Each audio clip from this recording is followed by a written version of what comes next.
together. Are you asked what you want to be when you grow up? Are you pretty sure that you don't want to be flipping burgers for the rest of your life? Do you want to be picked for the job of your choice and one day master your career so that you get a pay raise or a promotion? Everything that you do today is for your future, even making your bed or taking out the garbage. The choices that you made 1 year ago, 2 years ago, or 5 years ago is what you are walking in today in your life. In other words, 1 year ago, 2 years ago, you made choices that accumulated into today's circumstances. 5 years ago, you may have only been 8 years old, but 5 years ago for me, as an adult, the many choices that I made then are the circumstances I am walking out today in my life. Every decision or choice you make has consequences or results that you live out. What you do today affects your future. In this video, we'll uncover your strengths and weaknesses, your likes and dislikes, because your career could come from these. The marketplace pays big money for diligence, great communication, and people skills, taking responsibility and following through. Do you have these skills? If you do, then let's make them an even stronger part of your character and personality, because when you are faithful in the little things now, you will be trusted with more in the future. If you said, "No, I'm not diligent, I don't have great communication and people skills, and I don't follow through," don't beat yourself up. Thanks for being honest. Now that you recognize it, you get to do something about it. Now is the time to develop these qualities in your life, because everything that you do today is for your future. Here's my promise to you. In this video, I'll show you how to be diligent, how to have great communication and people skills, how to take responsibility and to follow through so that you get chosen for the job you want or get the pay raise or promotion. Let's get started. You'll see 4 boxes on the top of your free printable handout. Get ready to write as we work through your strengths and weaknesses, your likes and dislikes. Let's start with your strengths. As I give you these questions as a prompt, write down your strengths that come to mind. What comes easy to you? It's pretty effortless to you now. What is something that you used to work hard on, but now it is second nature and comes naturally to you? Where are you most productive? What are you good at? I mean, you know you are good at it and you feel great doing it. What do others say that you're really good at? When your friends describe you, they say that you are the best you're the best hockey player on the team, or you're an amazing guitar player, or you're really smart with numbers. What do they say about you? If you are sitting with a brother or a sister or your mom or dad, I encourage you to pause this video and share what you wrote down as your strengths. Hey, do you want some bonus points? Go the extra mile with this and ask others, your friends and your extended family, what they know that you are good at. Ask them, what are my 3 best qualities? What are my superpowers? Ask at least 4 people. Let's do the same thing with your likes. Write down the first things that come to your mind as I ask you these questions. What do you talk about a lot? What can't you stop thinking or daydreaming about? What do you spend time researching? What is your hobby or something you collect? If you are asked to write a story or an essay, what would you write about? If you could get up every morning and do this one thing, what would it be? Now, look over your strengths and your likes. Do you see any similarities or common interests between what you are really good at and what you like doing? Could a career come from any of these that you like or you are good at? If you think of a career, write it down. Ever since Nicole Marie was a little girl, she knew she wanted to be a nurse. The older she got, the more intrigued she became about learning how the body works and how she could help fix illnesses and injuries. She used her high school volunteer hours to work at retirement and nursing homes, as well as school programs, to get a better understanding and a confirmation that nursing was her passion. What has helped her become a great nurse is working hard in school, having empathy, and determination. Nicole wants you to know to never let anyone tell you that you can't follow your dreams. Alicia took her passion for horses and turned it into a career where horses and people work together to build communication skills, problem-solving skills, and teamwork. Horses are intuitive, responsive partners, and through various activities or challenges with horses, people can learn and grow in leadership and build stronger emotions and mindsets. At 4 years old, Dave Jr. started taking apart his and his siblings' toys, the doorbell, even his dad's antique trains. By the time he was 12, he was taking apart and tuning up the engine on his 4-wheel go-kart. Later, he and his dad built a 1972 Mustang, changing it from an automatic to a hopped-up 4-speed transmission. By the time he was 16, he was rebuilding his boss's farm tractors. After high school, he took a couple of courses at a local Votech to acquire official certificates in diesel mechanics. That got his foot in the door to a truck company. There, his boss paid for Dave's training in all types of mechanic courses. He later began to manage a diesel shop with several employees and a fleet of trucks. Now he has his own garage and services tractor trailers, cars, trucks, and farm equipment. Dave Jr. has an excellent reputation for being able to fix anything at a fair price. He has all the work he wants, no college debt, and an excellent income doing what he has loved since he was 4. Dr. Christina was homeschooled and loved taking care of her family pets. She liked training her family dog and did well in her academics, especially science. She received scholarships and went on to vet school. After working in a vet clinic, she realized that her real interest was in animal behavior, in particular dog behavior and health, and strengthening the human and animal bond. Now she runs her own business as a dog behavior and wellness trainer. I can't help but notice in all of these stories, these people took what they loved doing and turned it into a career that helps other people, that meets needs and solves problems. They are someone who knows stuff, is an expert in their field, and uses that knowledge to help others. You can do the same. Look back over your list of strengths and likes. Which of these could turn into a great career for you? Take time to write down your thoughts or to talk about them with your siblings and parents.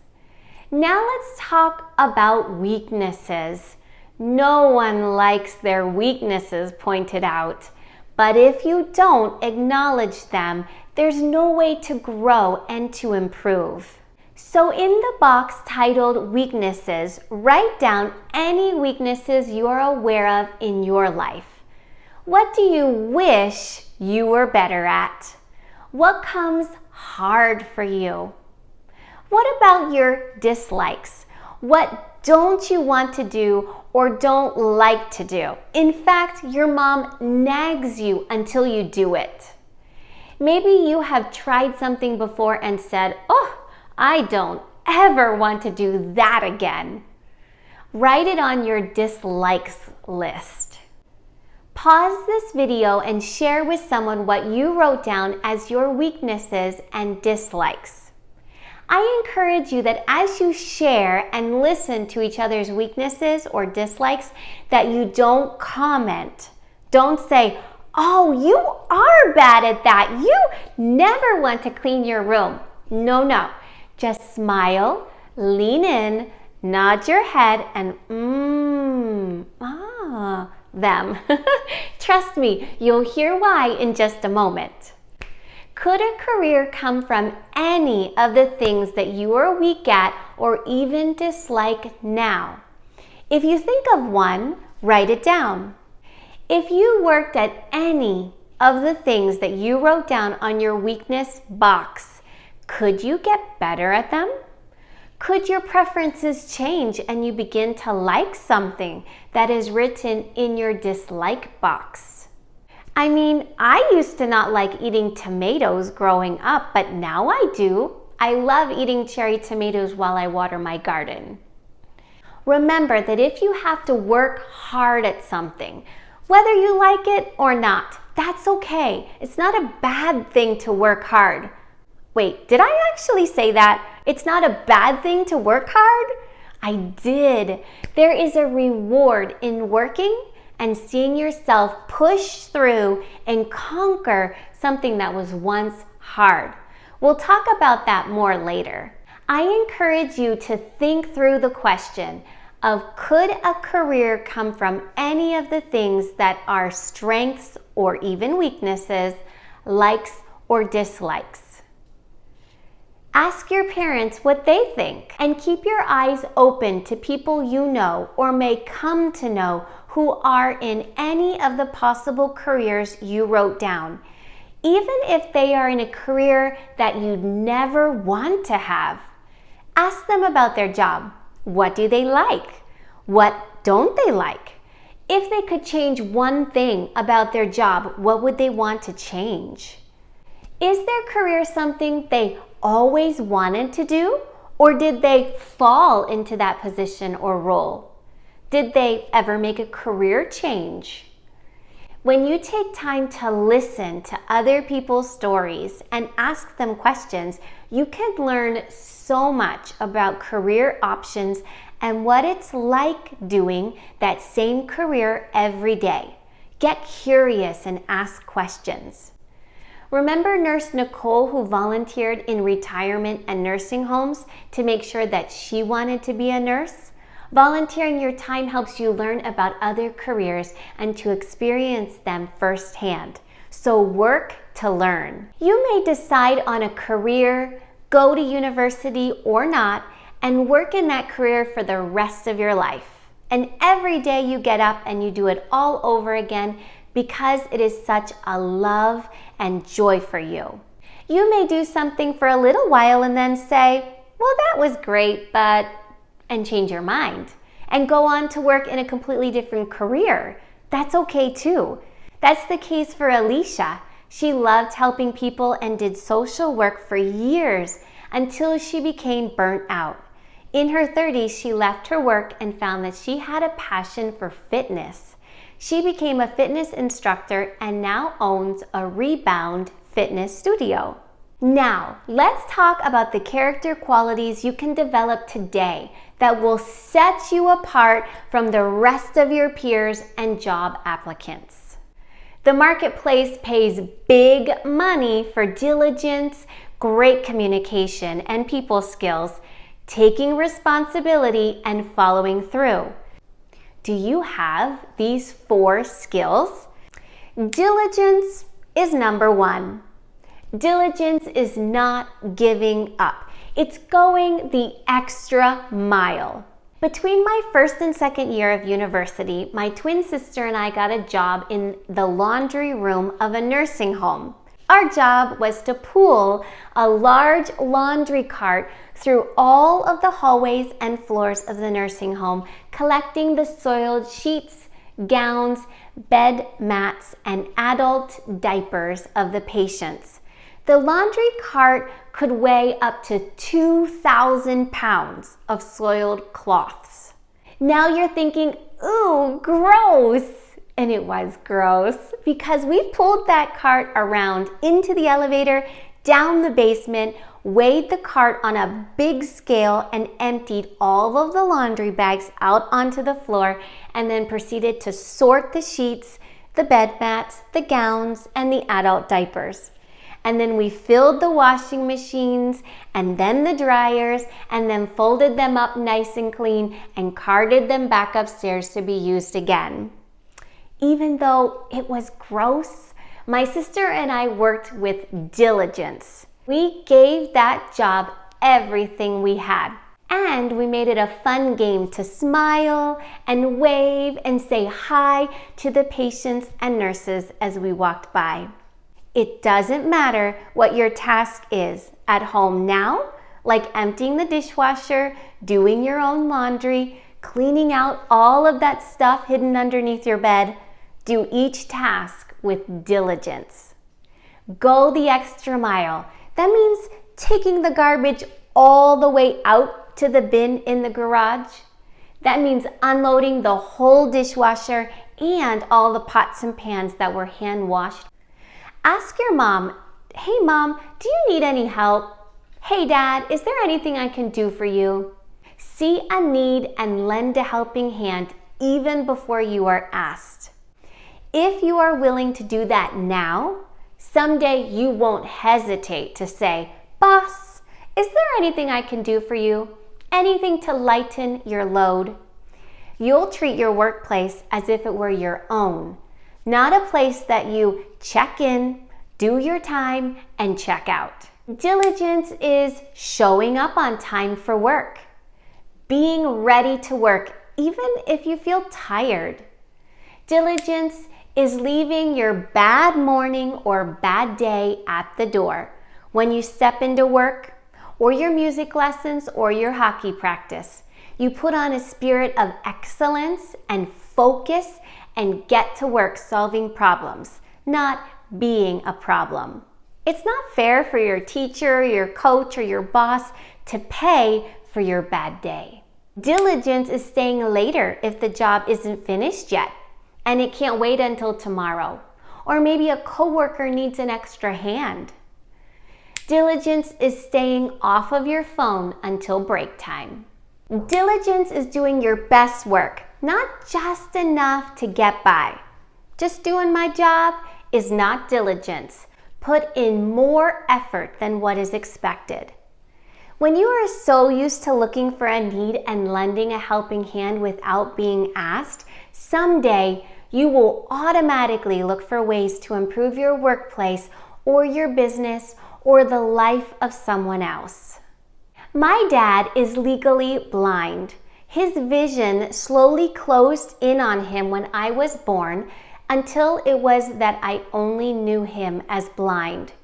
But that did not stop him from playing baseball with us kids, push mowing the lawn, gardening, building things, washing dishes, folding laundry, and changing the oil in the cars. He still works as an accountant to this day, reads Braille, and uses tools that read papers and forms to him. All growing up, my dad would ask, "What can I do for your mom? I can't see what she needs help with, so tell me." My dad demonstrated how to see a need and to do something about it without being asked. This can be you too. In your strength box, go ahead and write, "I am diligent." I see a need and I meet it without being asked. Give your siblings or your parents a big smile and say, "I am diligent. I see a need and meet it without being asked." Your future boss is looking for diligence. The business you have now or will start someday will grow and succeed as you are diligent. Write down on your paper what you will commit to being more diligent with this week and next week.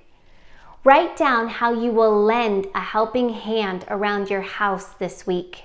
Pick something on your weakness list and write down how you will practice that this week so that you get better at it. Let's talk about communication.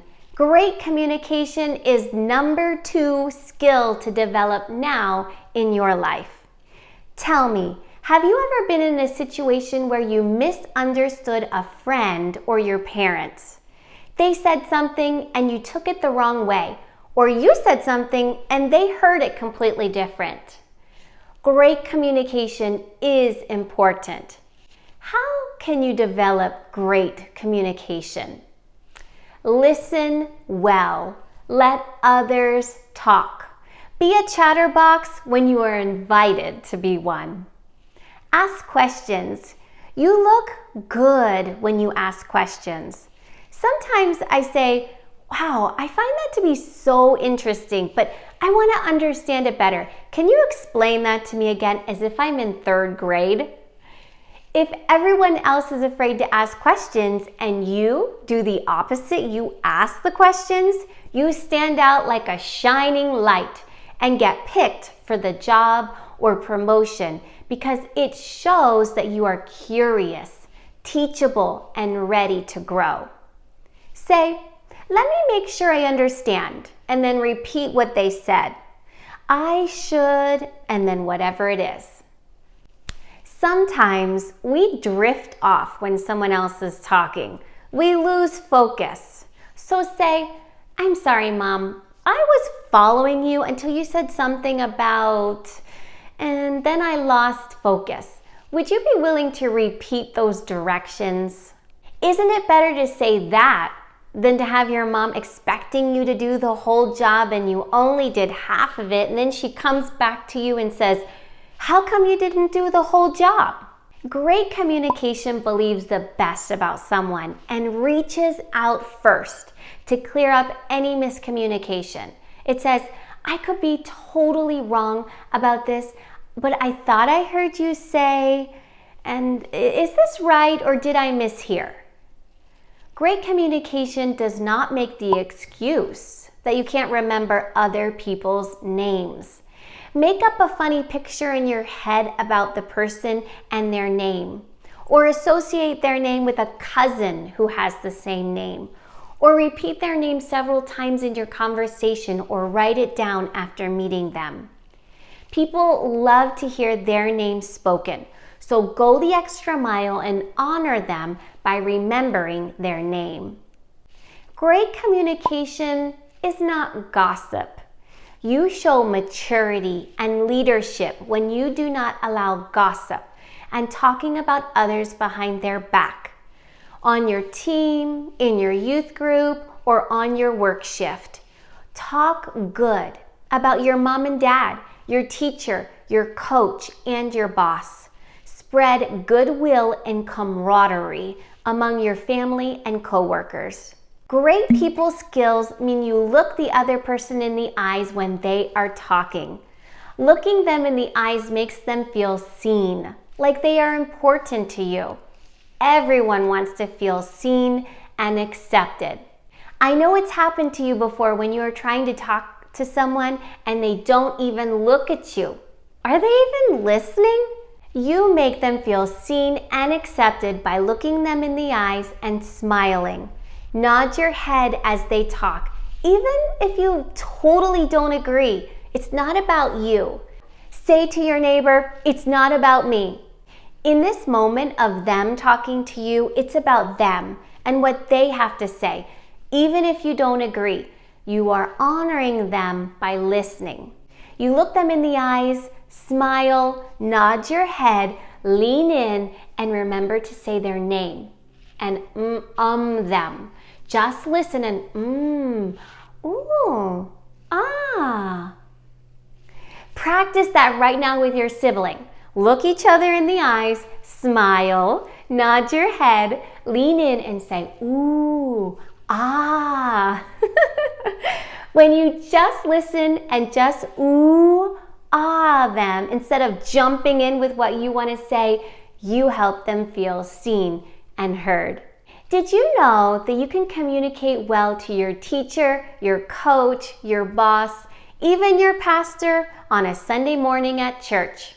As they are talking, lean forward, smile, nod your head, and look at them. That really encourages them.